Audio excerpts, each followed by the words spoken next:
Pace bene, masih di mea culpa. Saya mau membagikan satu kisah tentang seorang anak yang diculik 32 tahun yang lalu, tahun 88, dan akhirnya ditemukan kembali dan sekarang bisa bertemu dengan orang tuanya yang kandung, biologis.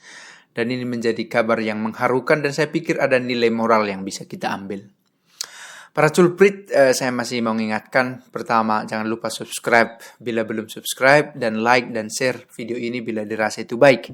Lalu saya mau katakan begini, ada saja para penonton setia yang menuntut saya tetap membuat katekesi Katolik.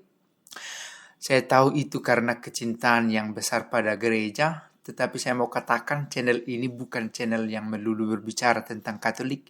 Dan kekatolikan juga harus berbicara tentang kehidupan, justice, peace, and integrity of creation.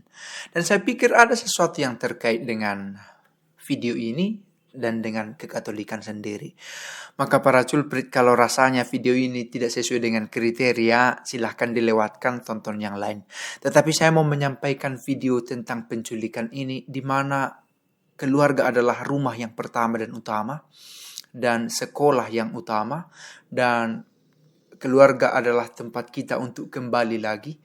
Dan saya pikir ada cinta yang besar antara anak dan orang tua yang harus tetap dibina bahkan ketika usia sudah menua.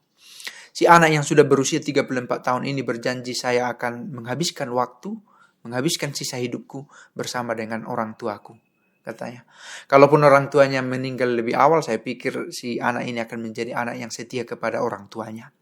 Baik, berita ini tidak begitu viral di Indonesia saya lihat, tetapi saya coba search di kantor berita yang level internasional, BBC, The Guardian, Al Jazeera.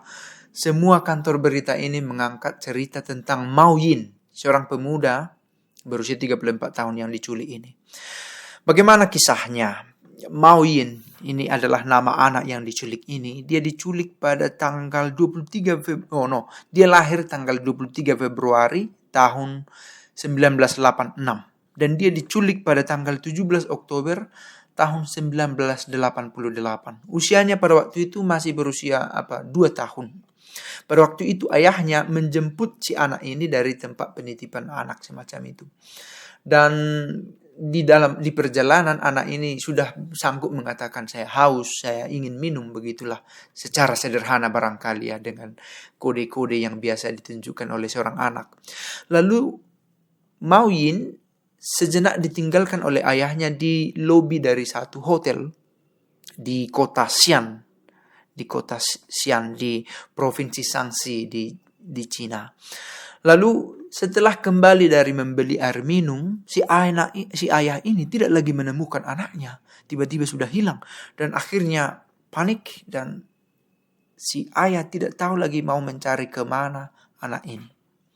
Lalu dalam kepanikan dan dalam ketidaktahuan bagaimana caranya mencari anak ini, ibunya bernama Li Jingxi akhirnya memutuskan untuk quit dari pekerjaan. Dia keluar dari pekerjaannya, lalu berbagai macam upaya dilakukan untuk mencari anaknya yang ternyata sudah hilang ini, diculik.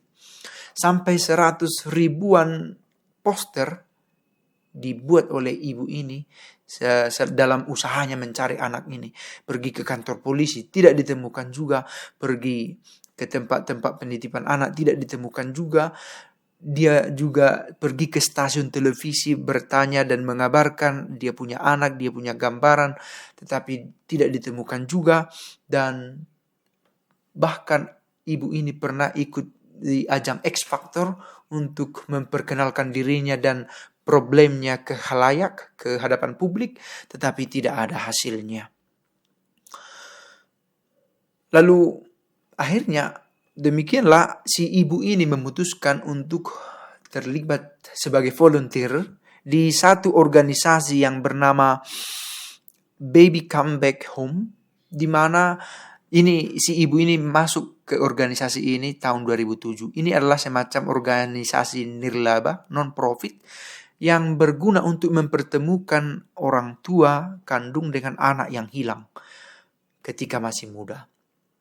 Nah, ini satu peristiwa di mana si ibu yang dia sendiri merasa kehilangan justru memberikan perhatian kepada orang-orang yang juga merasa kehilangan.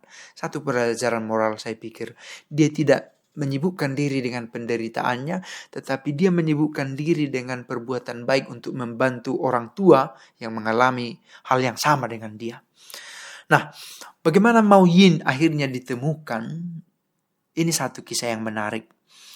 Di bulan April pada tahun 2020 ini, satu media lokal menemukan satu informasi bahwa ada pemuda yang diberitakan dari Sichuan, di provinsi Sichuan, tempat tinggal pemuda ini, itu berjarak sekitar 1000 km dari kota Xi'an di provinsi Shaanxi itu.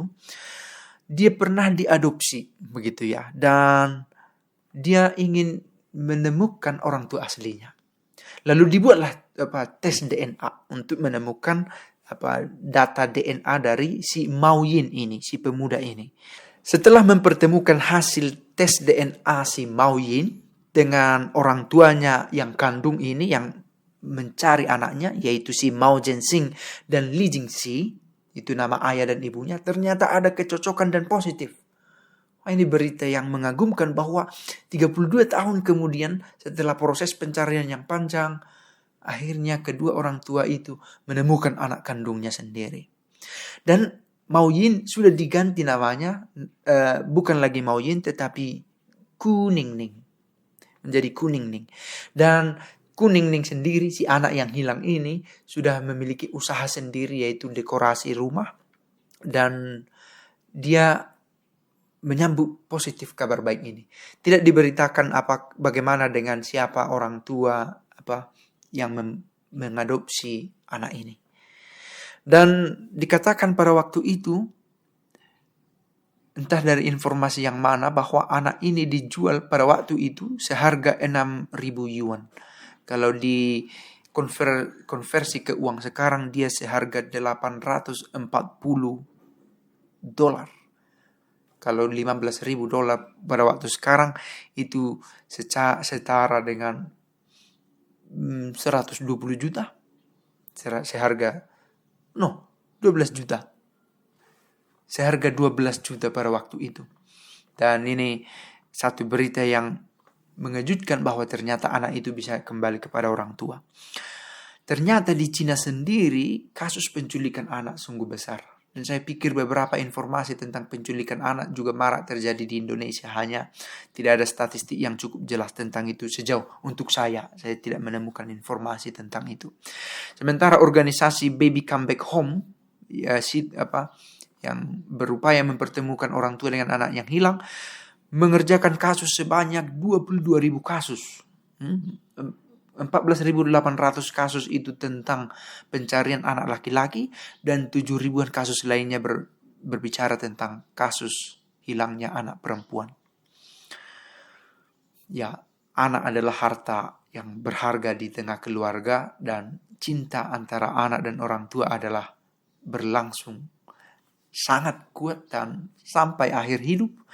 Dan saya pikir keluarga adalah tetap rumah terbaik bagi anak untuk tempat kembali, tempat berawal dan tempat kembali.